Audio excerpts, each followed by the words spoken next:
Want to know how to paint your canopy for under 100 bucks? Stick around, I'll show you.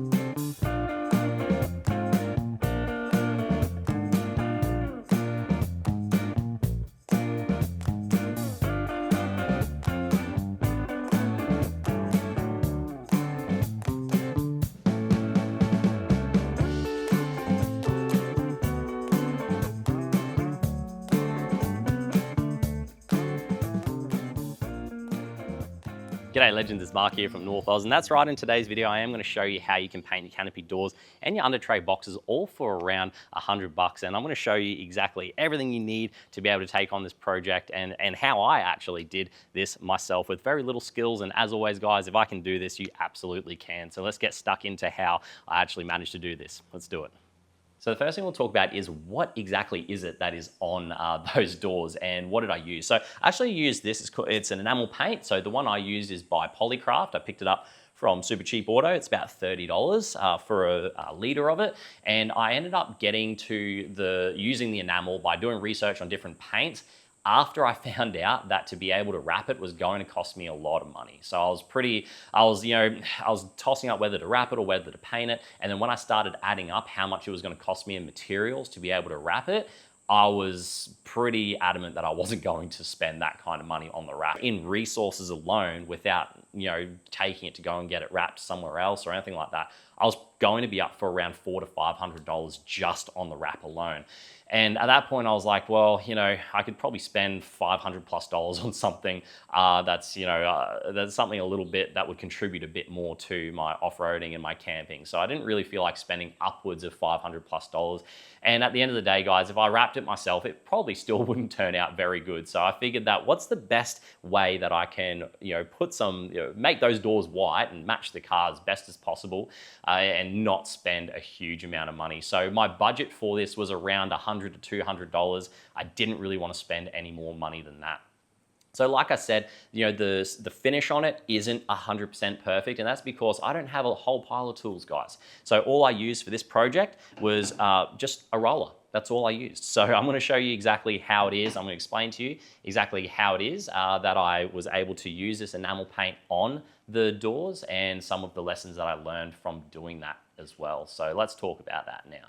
So provided you guys have some basic tools around the house, like for example, like a flathead screwdriver to open up the paint and stuff like that, like you don't need a lot to be able to do this project. So obviously you do need to have the enamel paint. So that's about $30 a can. You could probably get away with 2 to 3 cans of this, but we'll say on the high side, 3 cans. It does depend on how many coats you do. It depends how much you thin it out. So there is a lot to be considered for that and how many cans you need. But if we say 3 cans, they're about $30 a can. So we're looking at about $90 there as well. So here you've got some thinners as well, not necessary, not entirely needed. It does though help with cleaning the tools and stuff like that because the enamel paint does dry really hard as well. So if you have like your mixers and stuff to be able to mix up the paint, just to, before you lay it on, it does actually help with just keeping everything nice and clean. But again, not necessary, but they are about $20. So, well, we won't count that because you can use Terps as well, and Terps is like $5 anyway. So we're looking at about $90 so far. I did have some just WD-40 lying around as well because after I cleaned the roller here, I did just spray a bit of WD-40 on it after I cleaned it up, just so it makes the next foam roll that I put on a little bit easier to move around because like I said, that enamel paint gets in everywhere and it makes it really hard to move the roller on here if there's a little bit of paint on there.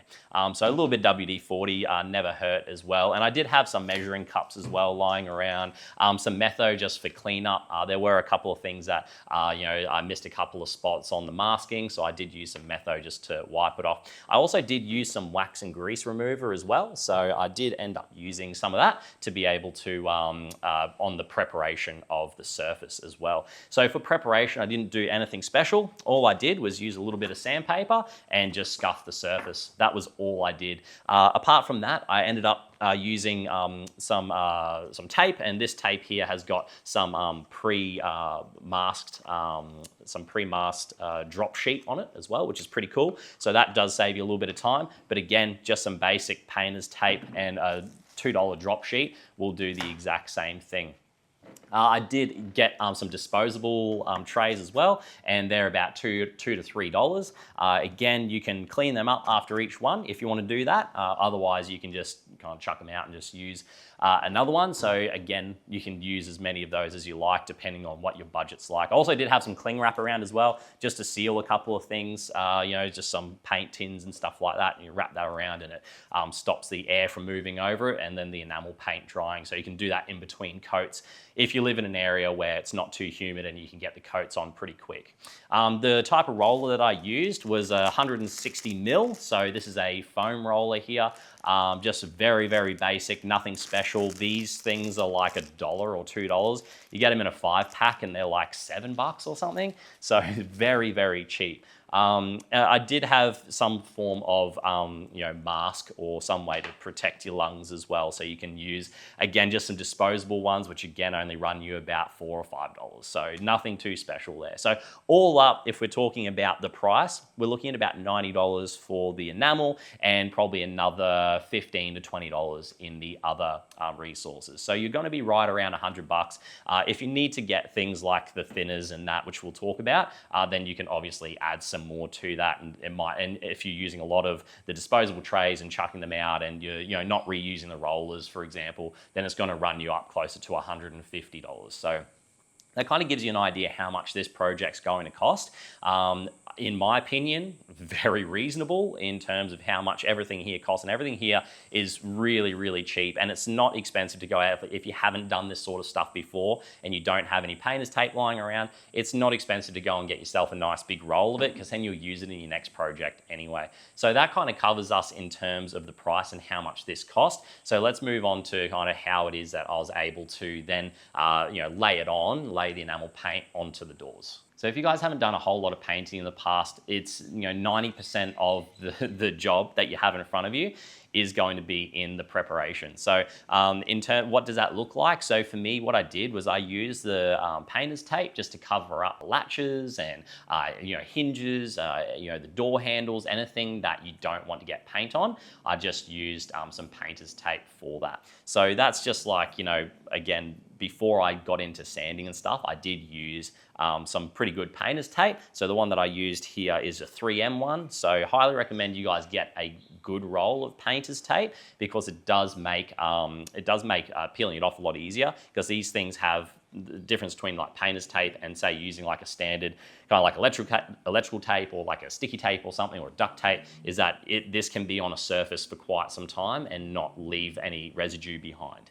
So that's a good thing to have lying around. So basically I wrapped up all the things I didn't want to be damaged through sanding and also painted on. I ended up using the painter's tape on that. Then my next job was to sand. So if you want to, and if say like you have a surface that's had a lot of different waxes and stuff on there, you could probably use your wax and grease remover. Again, not an expensive product. So you can use some sort of wax and grease remover to be able to move all that dirt and rubbish and wax and anything that you have on the surface before you sand. That's up to you.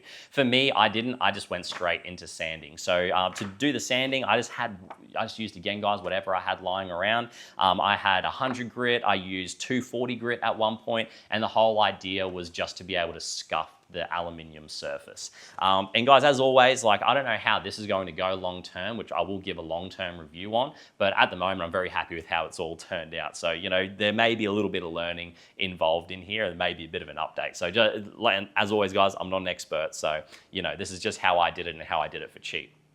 So I scuffed all the surfaces that I wanted to paint on, and that just allows, again, just so you're not putting that enamel paint on like a really smooth surface. So I just scuffed it up, scuffed it in a couple of different directions as well, because I didn't end up using any sort of like adhesion promoter or anything like that, which you absolutely can do if you want to do that. If you want to go that extra step, you absolutely can do that. I didn't do that. The next step for me was then using some masking. So I did a little bit of masking using this pre-tape masking masking film, so I was able to use that. So basically all you do is just lay on the tape, and then you can then roll out the, I think it's got, 550 mil of rolling out drop sheet. So that's pretty handy to have around, and it just makes sure that you don't get too much paint, going on anything and stuff like that. So it does make it a lot easier. I did also use a drop sheet just on the ground because obviously, you got to protect your carport or wherever it is that you're working. So after that, here's a simple case of putting the enamel in the disposable paint tray, and then after that, all I had to do was just roll it on. There wasn't anything too special. The enamel paint does go on thick, so it does take in, the foam roll does take in a lot of the enamel, so you do have to be a bit careful, especially I left all the bolts and everything on the canopy because I didn't want to take the doors off. So when I was going around, say like the bolts and places like that, I just had to be really careful that, when you do hit any objects or obstacles in your doors or anything like that, it is going to run. So you can go over it if you like, or be very careful around those sorts of areas. I'd recommend just taking the doors and all the latches off, but that's my opinion. But if you are going to leave it on, if you go over it with the roller, it is going to drip. So after you go over it, just go back again and just cover up that drip just with a very light roll underneath where it's dripping.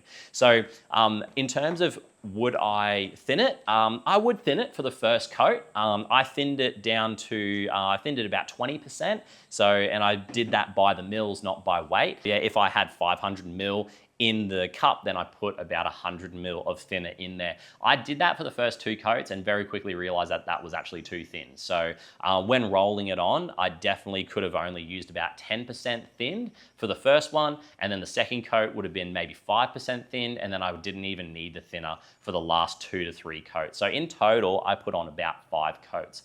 You don't really need to do 5 coats if you don't want to. Like for me, I waited a day in between the coats because I found that, an hour or 2 was not enough because it's really humid here in Cairns and it's been raining a lot. So for me, I ended up just waiting 24 hours in between the coats. So at that point, it was just me just rolling it on. Nothing too special about that at all. Afterwards, I did use a heat gun, which again was kind of helpful because I had a lot of bubbles in the paint. And so the heat gun just kind of popped them, which was pretty cool. And then after that was finished, then I just put some fans on it just to give it like a little bit of help, just to get a little bit of sealing. Unfortunately, it was raining here a lot, so I did end up having to just use a bit of heat gun every now and then and some fans on it just to try to dry it. But at the moment now it's outside curing, so it's got a little bit more, it hardens a lot faster if you can get it out there in the sun, which is again a really big tip. If you live somewhere it's a bit dry and it's got the sun, make sure you use it to be able to make that enamel firm up, because it is very, very slow drying, which is something that I wasn't really expecting. So at the end of when I was finished my 5 coats, then I took everything off. I did have a little bit of residue left over, so just from the enamel as well, just because there were some bits that weren't taped very well. So I just went through and just used the methylated spirits just to get rid of any additional paint, and I also got rid of some. Because I used the heat gun, it did leave a bit of the painter's tape residue behind, so that was something that I had to, again, use the methylated spirits on just to make sure there wasn't any residue behind. I did use the painter's tape on the paint of my vehicle just to try to keep the drop sheet protecting the paint. Unfortunately, it did leave behind some residue, but for that, I'm not going to use methylated spirits because that's going to thin the paint on it. So I just use some WD-40, which again is a very handy thing that you can use so that it doesn't actually strip the paint, but it does take away some contaminants on the surface, including residue.